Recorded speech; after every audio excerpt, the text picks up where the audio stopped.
Tes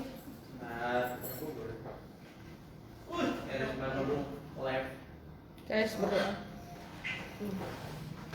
Kelasnya PS. Ya.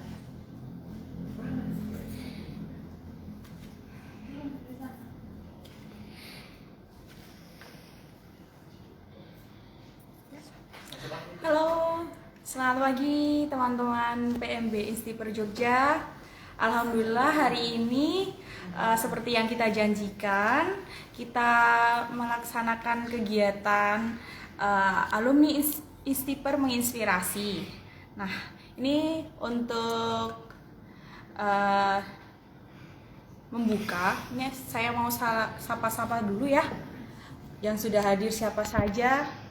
Halo, Cynthia Wulandari, Eka Akbar, Mario, Nabila Visa, Zuskal Hasibuan. Halo juga ada Mana Risnin, Muhlisin Nasution, Prakasyan, dan semuanya yang sudah join di PMB Instiper Jogja.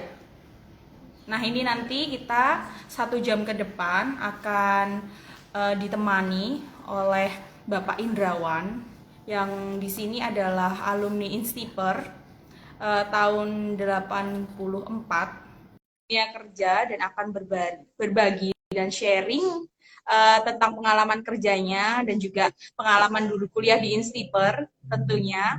Itu untuk teman-teman jadi bisa memotivasi, menambah ilmu juga untuk teman-teman bisa punya gambaran kira-kira nanti ke depan setelah lulus dari Instiper mau berkarir di mana gitu.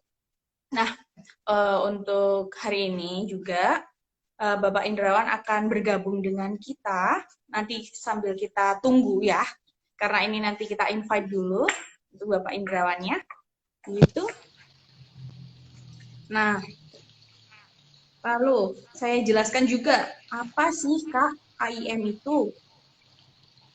AIM adalah alumni Instiper menginspirasi. Acara ini menjadi wadah untuk kita bisa bertemu langsung dengan alumni-alumni Instiper dari yang lama, maksudnya sudah dari yang tua, angkatan atas. Ya, Bapak, selamat pagi Bapak. Ya, ini dengan Bapak Indrawan.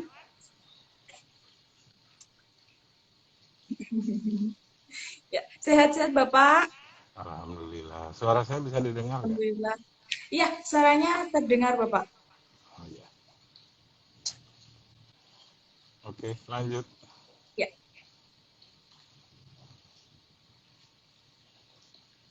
Ini nanti saya bacakan dulu ya Bapak sekilas tentang perjalanan Bapak di dunia kerja, begitu ya Bapak.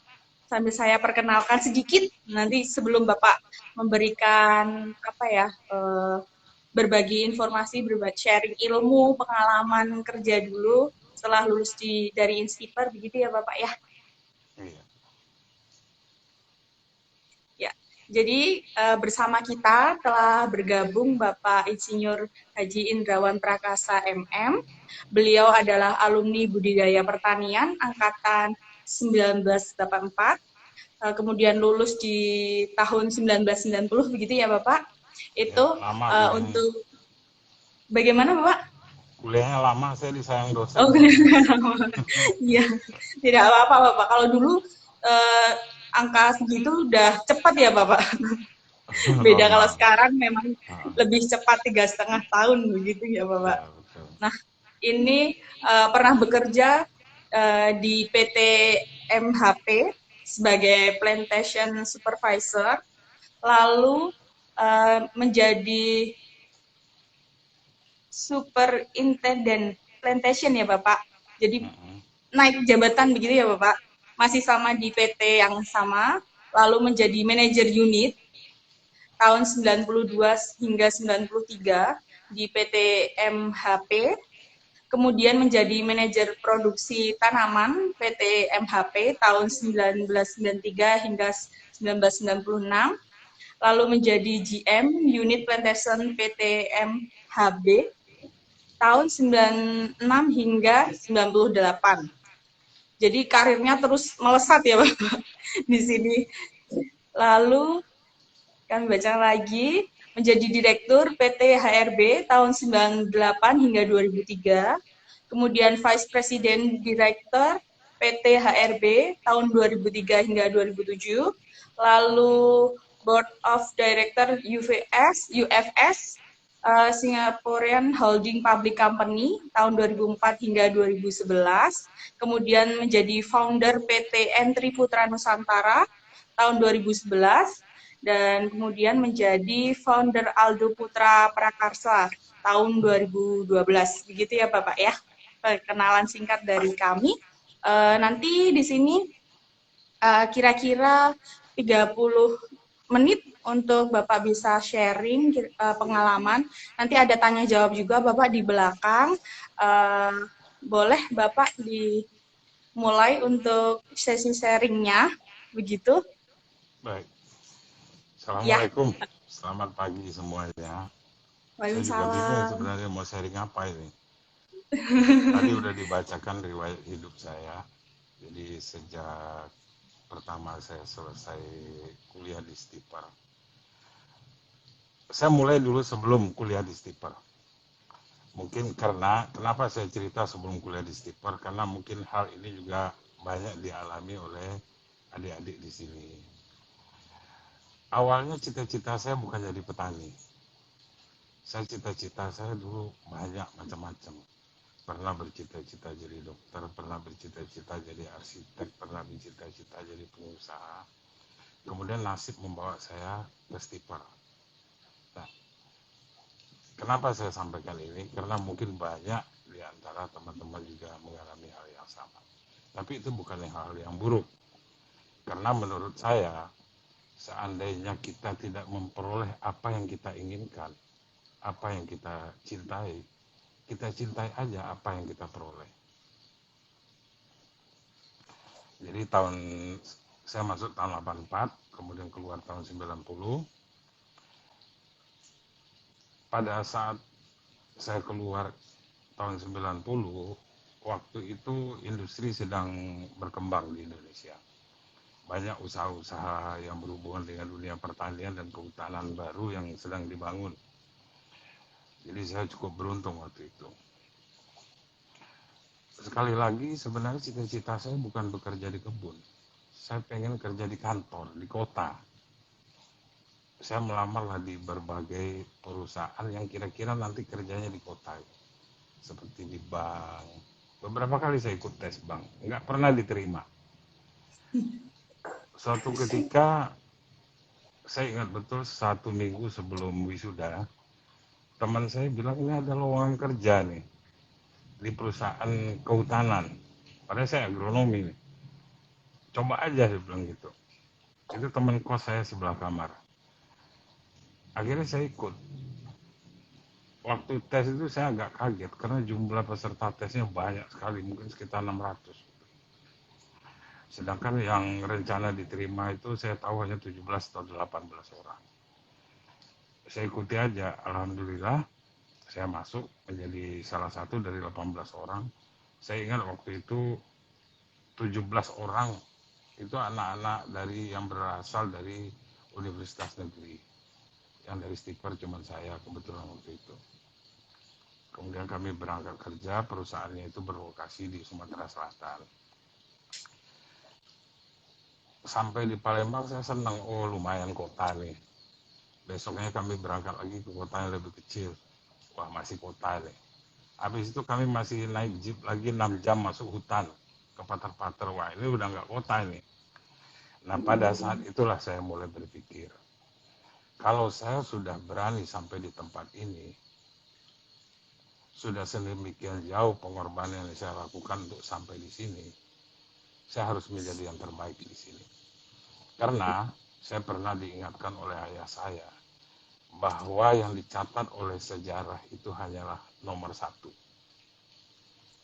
Sejarah tidak mencatat nomor 2. Sejarah hanya mencatat nomor 1. Jadi dimanapun kita berada, kita harus jadi yang terbaik. Siapapun dalam tanda kutip lawan kita. Nah, di sanalah proses pembuktian bermulai. Ternyata kuliah di Stiper ini jauh memberikan bekal yang lebih banyak untuk dunia kerja dibandingkan kuliah di tempat lain. Saya mengalami sendiri. Contoh sederhana, tidak ada di Indonesia ini, mungkin di dunia, universitas yang mengajarkan pencak silat. Nggak ada itu. Saya sampai hari ini masih hafal jurusnya. Nah, itu memberikan efek yang luar biasa ternyata. Kita lebih percaya diri. Kita lebih berani. Kita tidak takut menghadapi apa aja. Itu salah satu manfaatnya. Kemudian banyak lagi praktek-praktek yang kita alami selama kita berkuliah di Stiper. Itu juga memberikan nilai plus bagi kita dibandingkan teman-teman yang lain dalam satu pekerjaan. Kemudian saya mulai bekerja 2 bulan, 3 bulan setiap. Waktu itu saya mulai dari supervisor. Supervisor itu kalau di kebun itu asisten. Dan di atas mandor levelnya. Iya, di atas mandor. Asisten kebun. Tinggal di tengah hutan, di gubuk beratap daun, berlantaikan tanah. Mandi di sungai. Kebetulan di situ juga ada buayanya. Jadi mandinya itu kalau mau mandi itu dilempar batu dulu, baru nyebur ke sungai, naik cepat-cepat, sabunan, lempar batu lagi, baru turun lagi ke sungai.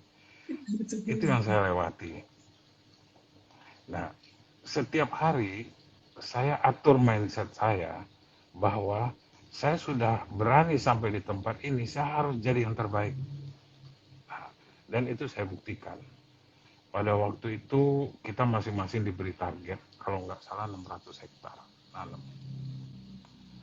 Saya dalam beberapa bulan saya sudah bisa menyelesaikan lebih 2 kali lipat dari target itu. Caranya gimana? Saya bekerja lebih banyak dari orang lain. Kalau orang lain istirahat jam 5 sore, saya habis maghrib itu nganter bibit ke lapangan. Sehingga karyawan yang kerja di tempat saya itu jam 6 pagi udah bisa nanam. Tempat lain jam 10 baru bisa kerja. Jadi, kalau kita ingin menjadi yang terbaik, kita harus juga berbuat lebih banyak dari orang lain. Kita bekerja pada saat orang tidur. Pada saat orang santai kita bekerja. Kenapa? Terutama untuk teman-teman yang baru mulai bekerja, hidup kita di kemudian hari ditentukan oleh 10 tahun pertama dari kita mulai bekerja. Apa yang kita lakukan 10 tahun pertama itu akan menentukan apa yang akan kalian peroleh nanti dalam hidup. Kemudian saya karena saya berbuat lebih dibanding teman-teman, mungkin kalau saya ceritakan detailnya terlalu panjang. Saya menjadi orang pertama di antara 18 tersebut yang naik ke next level. 1 tahun bekerja, saya sudah punya 5 orang anak buah bawahan yang tadinya selevel dengan saya. Kemudian pada tahun ketiga juga begitu, tahun keempat, tahun kelima, tahun keenam, tahun keenam saya bekerja di perusahaan tersebut, saya merasa sudah sampai di level tertinggi yang bisa saya capai di sana. Karena pada zaman itu posisi direksi itu sudah politis dalam tanda kutip. Setelah 2 tahun saya pada posisi dalam tanda kutip puncak tersebut, saya mulai berpikir saya harus pindah dari sini. Nah, jadi dalam hidup ini, di samping kita berusaha keras, itu blessing juga sangat penting.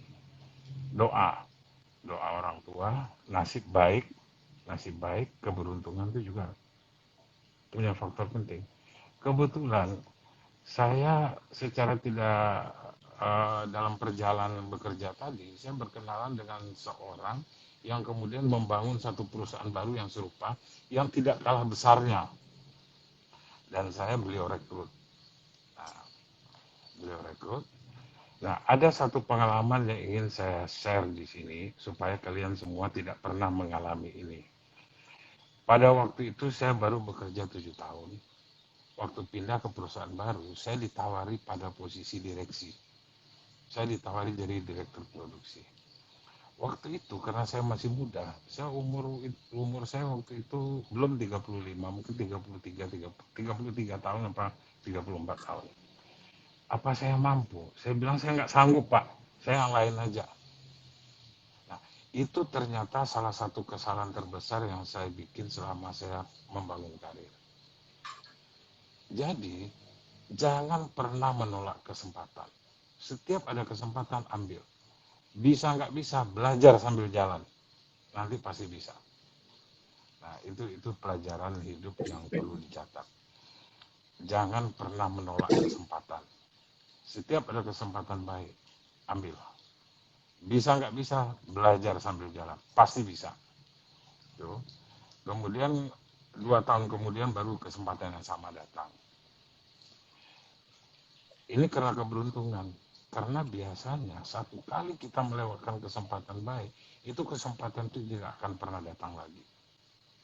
Ini hanya keberuntungan yang membuat seperti itu, kesempatan itu datang lagi. Sampailah saya di karir puncak saya setelah sekitar 14 tahun bekerja. Saya menjadi direksi di sebuah holding company yang lumayan besar di luar negeri, yang memiliki lebih dari 125 anak perusahaan.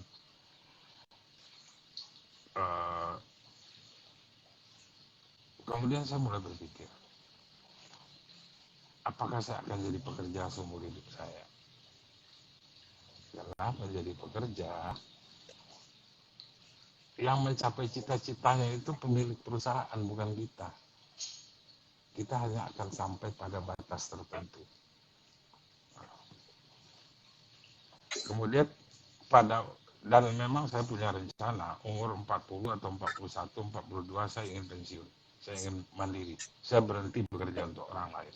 Saya ingin bekerja untuk diri saya sendiri. Jadi pada umur 41 saya berhenti bekerja dan mulai membangun usaha.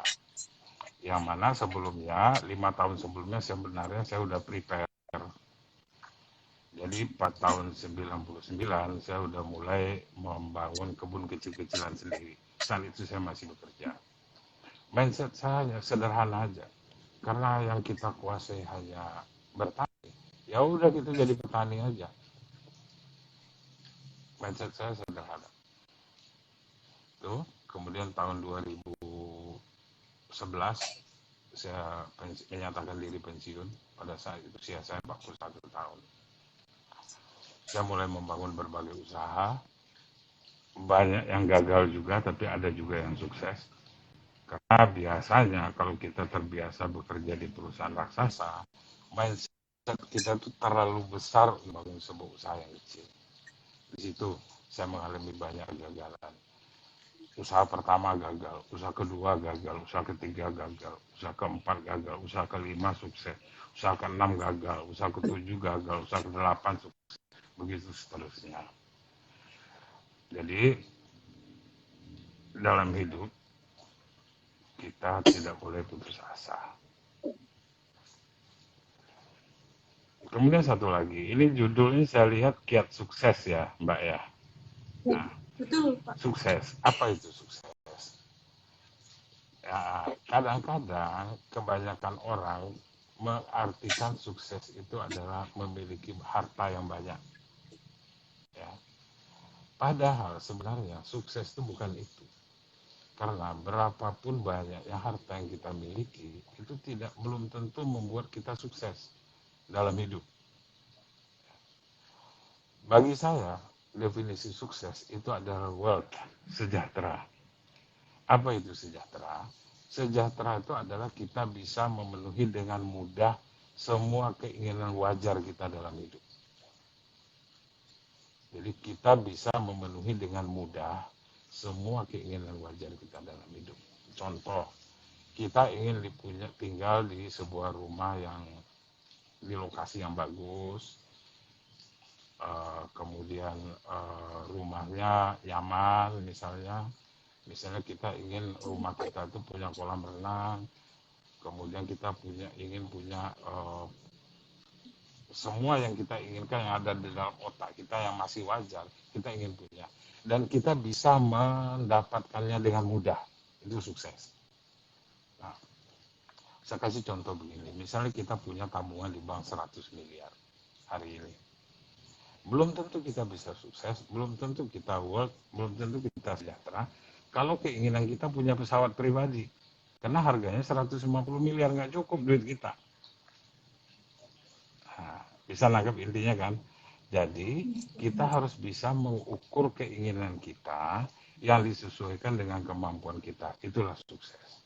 Nah, kalau keinginan kita lebih dari kemampuan kita sekarang, kita usahakan supaya kemampuan kita bisa di atas keinginan kita. Nah, itu. Jadi itu sebenarnya. Jadi definisi ini mungkin perlu diluruskan bahwa sukses itu bukan berarti banyak uang, tapi sukses itu adalah sejahtera. Kita bisa memenuhi semua keinginan wajar kita dalam hidup dengan mudah. Nah, itu. Jadi mungkin itu aja yang bisa saya sampaikan secara ringkas apa yang saya lalui di dalam hidup saya sampai hari ini. Mungkin lebih baik kita diskusi aja, saya jawab, sharing. Silakan. Assalamualaikum warahmatullahi wabarakatuh. Baik, Bapak. Tadi sudah dijelaskan sama Bapak beberapa pengalaman pribadi, gitu pengalaman kerjanya dari mulai bekerja di perusahaan lalu memulai bisnis begitu ya Bapak ya. Ada suka dukanya, ada naik turunnya begitu ya Bapak ya untuk memulai bisnisnya tadi, dan sudah dijelaskan juga bahwa Hidup ini patokan tidak hidup mulus. sukses ya. Terus sukses pun juga definisinya ada sendiri begitu ya Bapak ya. Jadi tidak harus keinginan kita harus sesuai dengan kemampuan yang bisa kita capai begitu ya Bapak ya.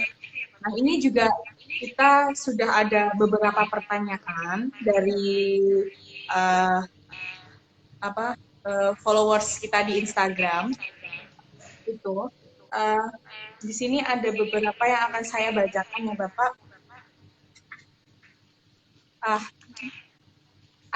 Yang pertama dari Aditya Ari Widodo. Jadi di sini kiat-kiat atau trik setelah lulus Instiper agar dilirik perusahaan begitu Bapak.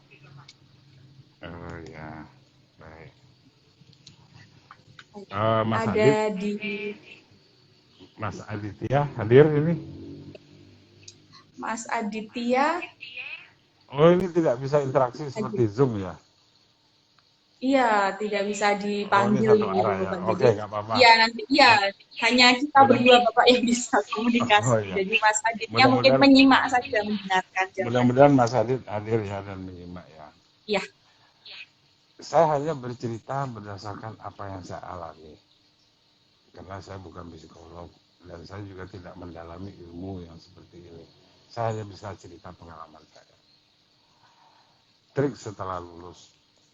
Yang pertama, setelah lulus itu kita harus punya, kita harus menetapkan sasaran. Sasaran dulu.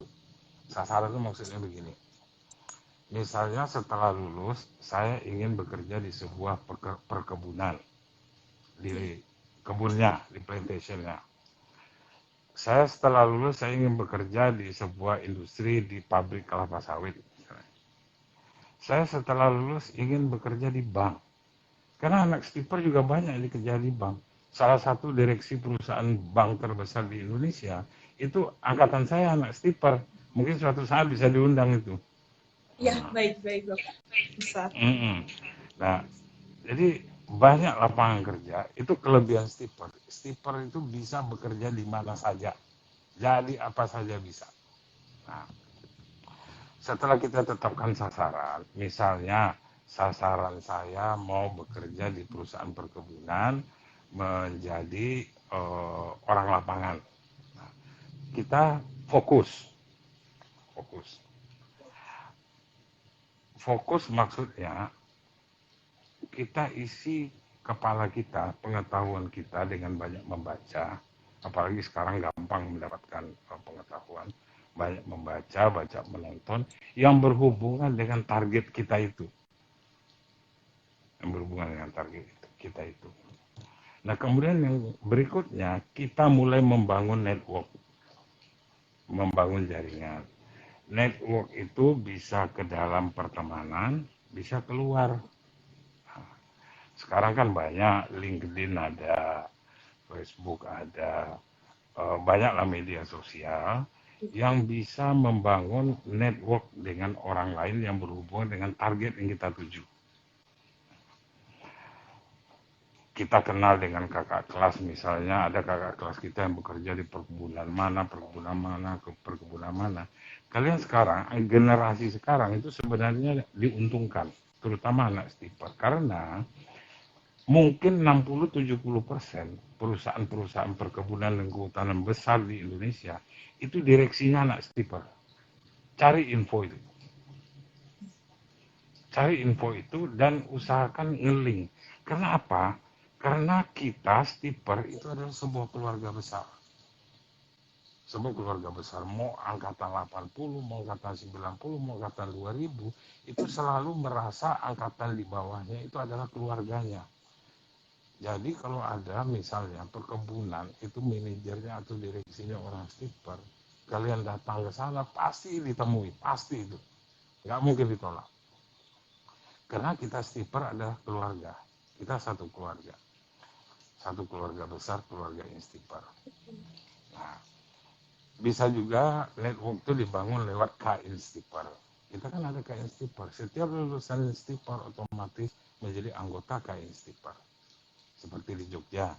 Di Jogja saya ketua KIN stipper. Kemudian di kota lain siapa? Cari tahu. Kalau di kampus itu tanya sama Pak Jandu. Pak Jandu itu tahu semua itu. Nah, jadi itu. Setelah network dibangun, kita mulai bergaul, bersosialisasi, karena orang nggak kenal itu makanya nggak sayang. Kita harus kenal dulu. Nah, jadi ada dua. Pertama, kepala diisi dengan sesuai dengan target kita. Yang kedua, bangun networking. Nah, setelah itu baru mulai cari informasi kemana kita mau melamar. Pada saat kita melamar, kita harus bisa mempresentasikan bahwa kita bisa memberi manfaat untuk perusahaan yang kita lamar itu. Kalau nggak, ngapain dia rekrut kita? Kita harus bisa mempresentasikan diri bahwa kita bisa membawa manfaat untuk pekerjaan yang kita tuju itu. Nah, itu sampai di sana, pasti pada percobaan pertama kalian diterima. Kalau itu dipraktikkan, pertama pengetahuannya lengkap, yang kedua networkingnya bagus, yang ketiga bisa mempresentasikan diri bahwa kita akan memberi manfaat untuk perusahaan itu. Nah, setelah bekerja itu jangan setengah-setengah, seperti yang saya mulai dari awal tadi. Kalau kita nggak dapat yang kita inginkan, kita harus menginginkan betul-betul apa yang sudah kita dapatkan. Sehingga kita fokus, kita sungguh-sungguh. Karena ingat, waktu tidak pernah kembali. Satu-satunya yang gratis di dalam kehidupan ini adalah waktu. Tapi itu sangat bernilai. Waktu tidak pernah kembali. Jangan sia-siakan satu detik pun. Isi dengan kerja keras. Kalau orang kerja 8 jam sehari, kita 12 jam sehari. Kalau orang kerja 12 jam sehari, kita kerja 15 jam sehari. Kalau orang kerja 15, kita 18. Kalau orang 18, kita 21. Kita harus lebih baik. Kita buktikan bahwa stipper bisa. Nah, itu. Jadi itulah kiat-kiatnya. Versi saya. Ya, pengalaman dari Bapak ini sangat menarik, Pak. Ini juga jadi wawasan juga informasi untuk teman-teman sekalian yang di sini bergabung di IG Live ini. Lalu ada lagi Bapak pertanyaannya. Ini saya bacakan ya Bapak.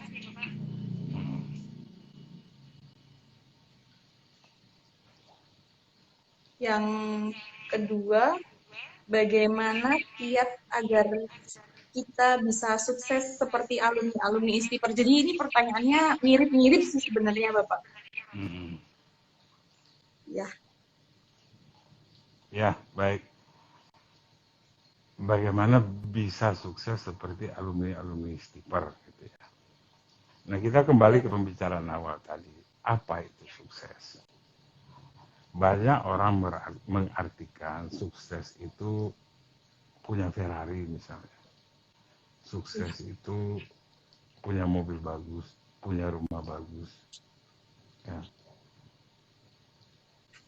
Tapi perlu disadari bahwa sukses itu sejatinya adalah sejahtera. Sejatinya.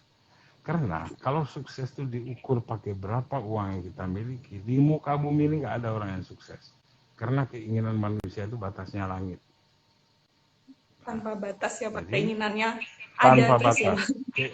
Iya. Ya, keinginan itu batasnya langit, nggak ada batasnya keinginan.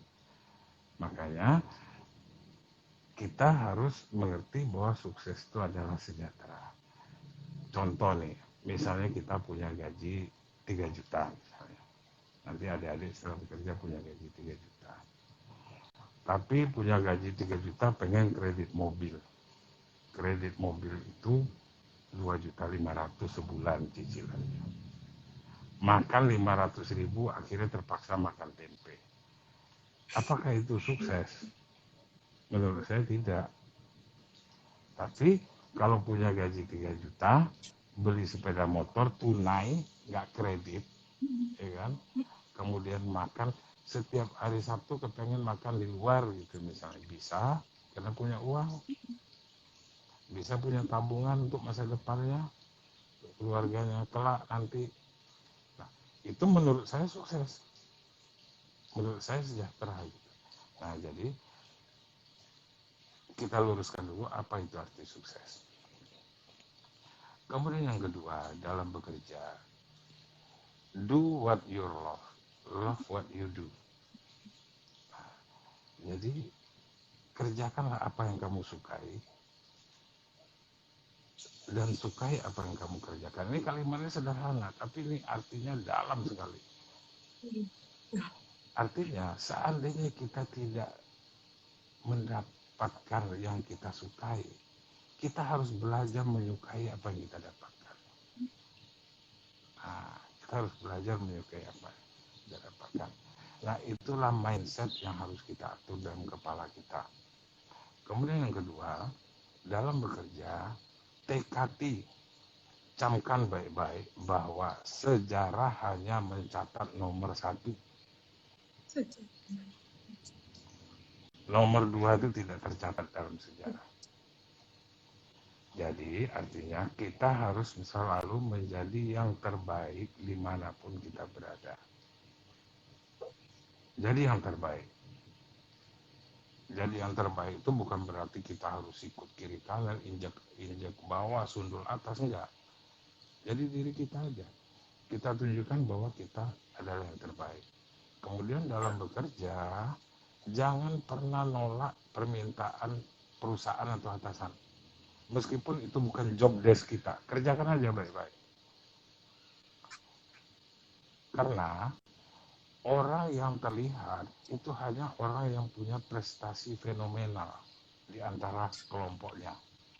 Jadi misal ada 10 orang yang levelnya sama dengan kita punya prestasi yang fenomenal, kita akan terlihat, kita akan menjadi nomor 1 di antara yang 10. Nah, itu. Kemudian dalam bekerja, itu tadi kerja keras, ya. Kita harus bekerja lebih banyak dari orang lain, lebih baik dari orang lain. Kemudian kerja cerdas, kerja nggak asal hanya kerja. Dan yang nggak kalah penting, kerja tuntas. Jangan pernah kerja setengah-setengah. Apapun yang sudah dimulai, selesaikan. Nah yang terakhir, kita harus kerja ikhlas. Apapun hasilnya, kita serahkan sama Allah. Kita sudah berusaha maksimum. Jadi itu, menurut saya itu, sukai apa yang Anda miliki, kerja keras, ya, kerja keras, kerja cerdas, kerja tuntas, kerja ikhlas, dan selalu berusaha jadi yang terbaik dimanapun kita berada. Nah, kemudian perbaiki mindset tentang sukses, karena sukses bukan berarti punya uang 1 gunung, bukan. Kalau itu yang jadi mindset kita, sampai mati kita akan kerja nggak selesai. Nah, satu lagi, dalam rangka mencapai sejahtera tadi, kita harus punya rencana yang baik dalam hidup.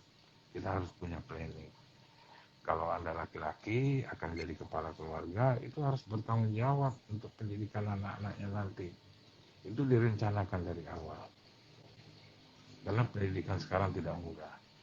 Kalau bapaknya bisa disekolahkan kakeknya jadi insinyur di skipper, ya, anak kalian harus lebih dari itu. Nah, sekolah di skipper, kemudian menjadi S2, menjadi S3, atau sekolah di skipper, kemudian menjadi ini, menjadi itu. Harus lebih baik dari orang tuanya. Itu baru maju, baru sukses. Begitu. Terima kasih. Monggo kalau ada lagi yang lain. Ya, ini di kolom chat ada lagi Bapak dari Ah, M Munif Aksani. Ini menanyakan bagaimana cara manajemen emosi dalam diri. Manajemen apa? Mungkin mau manage diri sendiri gimana gitu ya Bapak? Memanage diri Cara sendiri. ya, Bagaimana cara memanage diri sendiri? Mungkin maksudnya itu mengatur waktu atau mengatur prioritas dalam ya, hidup. ya. Ya. Nah, ini bisa jadi Bapak gitu. Nah, Jadi itu mungkin dimulai. dia bisa lebih sukses itu bagaimana maksudnya Ya, pengembangan diri dia gitu, develop. itu pertama mulai dari mindset. Mindset. Kembali lagi kepada mindset terhadap sukses itu sendiri. Kemudian cita-citanya, rencananya dalam hidup. Pencapaian yang ingin diraih di dalam hidup. Itu mulai dari mindset. Nah, kemudian yang kedua fokus. Fokus pada tujuan kita itu. Jangan melenceng sana sini. Kalau melenceng luruskan lagi, melenceng luruskan lagi. Fokus pada tujuan. Ya, kemudian dalam hidup ini itu tidak hanya kerja keras yang berperan terhadap hasil, tapi juga blessing, juga karunia. Karunia siapa? Karunia Tuhan kita. Nah, cara meraih karunia Tuhan yang paling cepat dan paling mudah, restu orang tua. Ibu, sayangi ibumu. Itu yang paling penting. Kalau ibumu berdoa untukmu setiap hari sampai menangis, kamu pasti sukses. Pasti bisa mencapai cita-citanya. Ibu, sayangi ibu, sayangi ayah. Jangan pernah berkata keras sama orang tua. Karena kalau orang tua udah sayang sama kita, Allah pasti sayang sama kita. Pasti kita diberi nasib baik. Karena kadang-kadang kita udah bekerja susah sekali. Nggak berhasil-berhasil. Suatu ketika kita hanya upaya kita sedikit aja, mudah aja semuanya. Itu blessing, bukan karena kepintaran kita. Kepintaran kita, kebisaan kita itu hanya satu faktor. Nah, jadi kembali, pertama atur mindset, kemudian yang kedua fokus, yang ketiga cari blessing. Itulah, ya, versi saya. Iya betul Bapak. Itu tadi pertanyaan dari M Munif Aksani sudah dijawab sangat baik oleh Bapak Indrawan. Itu jadi bisa diterapkan, mulai diterapkan untuk nantinya bisa diaplikasikan di kehidupannya. Ya, Semoga harapannya mudah-mudahan. bisa sesukses Pak Indrawan ini ya. Saya nggak sukses. Sukses versi Mungkin masing-masing, Pak. versi masing-masing. Nah, iya. Wealthy, sejahtera menurut saya. Nah, Iya, betul. Sejahtera gitu. Bapak dengan segala pencapaian yang sudah ada begitu ya Bapak ya. Nah ini Bapak tadi kan sudah ada pertanyaan, sudah dijawab oleh Bapak Indrawan, lalu juga sudah diceritakan pengalaman-pengalaman yang sudah Bapak Indrawan rasakan hingga mencapai sejahtera sampai hari ini. Nah ini mungkin ada beberapa motivasi yang Bapak akan Bapak sampaikan untuk calon mahasiswa baru yang di mana di sini adalah followers Instagram kita di BMB, atau juga untuk mahasiswa yang sudah uh, berkuliah di Unsiper, agar nantinya bisa mencapai sejahtera itu lagi. Monggo Bapak bisa Baik, dikasih motivasi, ya gitu. buat anak-anakku, anak-anak ya, karena anak saya yang paling bungsu sekarang udah kuliah. Buat anak-anakku semua, Stiper itu adalah salah satu pilihan yang tepat untuk menuntut ilmu. Kenapa? Karena contohnya hari ini, kebetulan saya punya usaha, salah satu usaha saya adalah ekspor produk pertanian. Nah, salah satu bisnis yang masih hidup hari ini, bahkan grafiknya terus meningkat, permintaannya terus meningkat, adalah produk pertanian. Bukan produk industri, produk pertanian hari ini. Nah, yang kedua, Indonesia itu punya produk-produk unggulan yang tidak dimiliki oleh negara lain. Contoh sederhana kopi. Kopi Mandailing itu nggak bisa ditanam di tempat lain selain di Indonesia. Nggak bisa ditanam di tempat lain. Dan itu rebutan. Saya banyak permintaan tapi saya nggak bisa dapat barang. Kemudian ada lagi yang sederhana, mungkin tidak banyak yang tahu, kacang hijau butek yang berasal dari Demak. Itu salah satu yang terbaik di dunia, sangat dicari orang. Saya 1 tahun jual ke luar negeri itu lebih dari 100 kontainer. Itu sangat dicari orang. Waktunya pendek dan hanya bisa ditanam di Indonesia. Australia punya kebun kacang hijau paling luas di dunia, Afrika Selatan punya, tapi dia nggak bisa menghasilkan biji yang menyamai punya Indonesia. Nah, artinya berkuliah di Stiper itu salah satu pilihan terbaik. Kemudian metode kuliah di Stiper, kalian ikuti aja. Memang unik Stiper. Sekolah mana sih diajar pencaksilat, sekolah mana diajari nyangkul. Tapi manfaatnya banyak. Pada saat saya pertama kerja dulu, teman-teman saya yang dari negeri itu lihat traktor aja belum pernah. Saya udah bisa nyetir kok, nyetir traktor kok. Karena kita diajarin. Satu step ke depan ya. Iya, mereka lihat aja belum pernah, kita udah bisa bawa. Nah, itu. Jadi memang Stiper ini fokus untuk mempersiapkan tenaga kerja unggulan di bidang pertanian, perkebunan, dan kehutanan. Jadi ini pilihan yang tepat, ini buat calon mahasiswa. Kemudian buat mahasiswa, kalian sudah masuk, jangan kepalang basah, jadi yang terbaik. Selesaikan cepat-cepat, isi kepala sebanyak-banyaknya. Stiper punya perpustakaan yang bagus, punya e-book. Zaman saya itu nggak ada e-book, buku itu dibaca selembar-selembar, nggak bisa dibawa pulang. Bawa pulang pun jumlahnya terbatas. Mungkin satu judul buku itu cuma punya ada 5 di perpus. Teman-teman udah pinjam, kita nggak dapat lagi kan. Nah, kalau sekarang e-book kan nggak terbatas jumlah orang yang bisa membaca pada saat yang sama. Jadi manfaatkan kesempatan selama di kampus, satu untuk mengisi kepala banyak-banyak. Yang kedua yang paling penting, membangun network dengan teman-teman. Karena kalian nggak tahu teman di sebelah kalian sekarang itu mau jadi apa di masa depan. Saya masih ingat ya, karena dulu waktu kita ujian itu kan orangnya itu aja. Ya, di depan saya namanya Pak Sitepu. Sekarang beliau udah pensiun.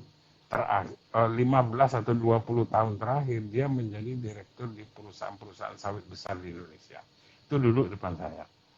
Kemudian di samping saya namanya Pak Wayan. Dia menjadi direktur salah satu perkebunan bunga yang besar di Indonesia. Saya masih ingat. Kemudian di dekat saya namanya Bu Tiwo. Dia menjadi direktur di salah satu bank paling besar di Indonesia saat ini. Di belakang saya Pak Iswantoro. Dia menjadi pengusaha water treatment di Jakarta, besar usahanya. Anaknya semua dokter. Nah, itu. Kita nggak tahu teman-teman kita ini di masa depan akan jadi apa.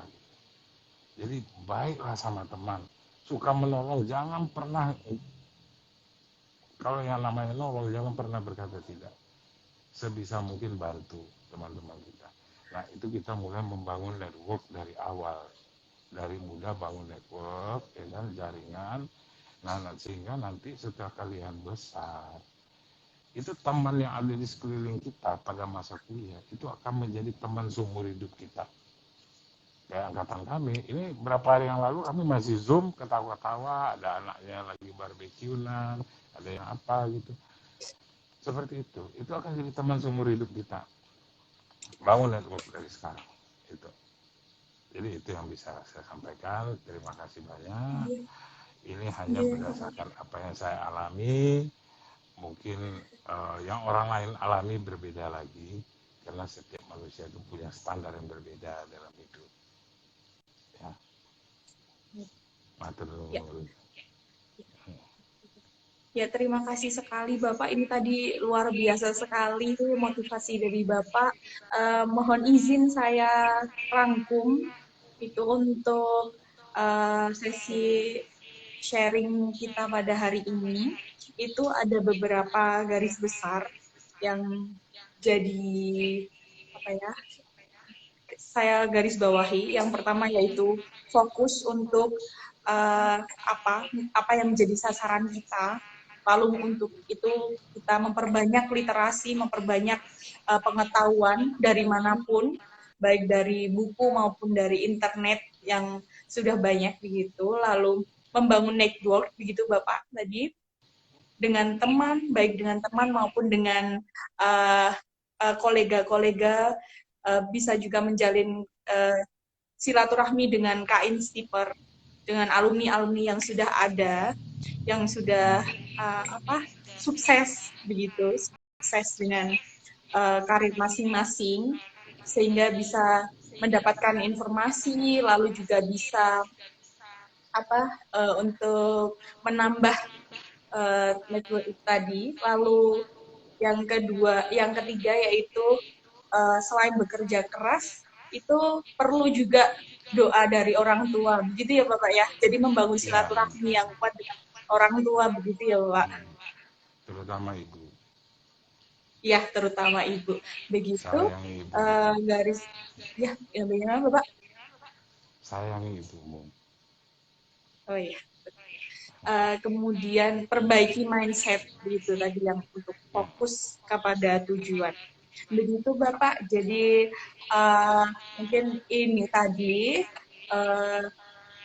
sharing kita pada hari ini. Terima kasih kepada Bapak Indrawan yang sudah berkenan untuk membagikan pengalamannya, membagikan kisah sukses sejahtera versi Bapak Indrawan yang sungguh sangat memotivasi teman-teman di sini bisa menjadi literasi, begitu, bisa menjadi untuk kedepannya bisa tahu apa yang harus saya lakukan setelah lulus di Instiper, apa yang harus saya siapkan, begitu ya Bapak ya.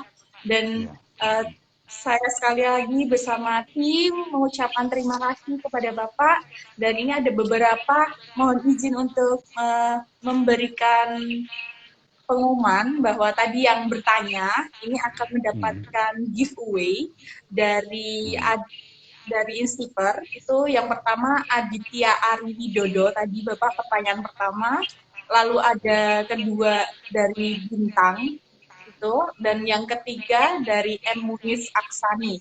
Nanti untuk yang disebutkan namanya bisa langsung DM ke admin PMB di Instagram begitu. Sekali lagi kami ucapkan terima kasih Bapak atas waktunya, atas sharing-sharingnya. Kedepannya bisa dipandu juga untuk mahasiswa maupun calon mahasiswa biar nanti bisa bergabung di Stiper, begitu ya Pak ya. Iya, siap. Oke. Stiper pilihan terbaik. Begitu. Pilihan baik ya. Stiper. Stiper itu ya. sudah pilihan yang baik. Betul Pak. Pilihan yang tepat untuk karir yang di masa depan yang cerah, begitu ya Bapak ya. Masa depan, betul. Iya. Sudah terbukti kok.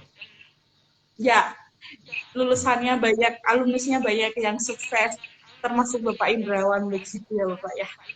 Dan ini kami infokan juga bahwa Bapak Indrawan adalah Ketua Pemda DIY begitu ya Bapak ya. Ya, jadi pengurus daerah keluarga alumni Instiper yang ada di daerah istimewa Yogyakarta. Jadi ini teman-teman sangat beruntung karena teman-teman bisa mendapatkan banyak hal, banyak pelajaran dari Bapak Indrawan yang notabene adalah ketua dari Pemda DIY. Itu Bapak. Terima kasih Bapak untuk hari ini. Next time kita akan ada lagi sesi sharing tentunya nanti dengan teman-teman Bapak Indrawan yang lain yang sudah sukses di dunia kerja. Untuk semua followersnya Instiper selalu ikuti acara IM Alumni Instiper Menginspirasi yang akan diadakan setiap hari Sabtu. Jadi selalu tunggu, selalu update informasi di postingan kita, di feed Instagram kita.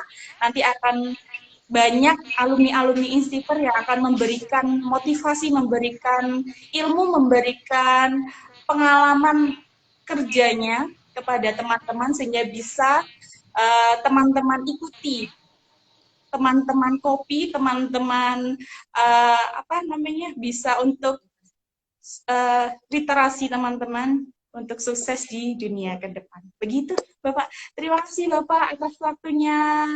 Terima kasih semuanya. Salam sehat, salam sejahtera. Terima kasih, Bapak. Sampai berjumpa lagi.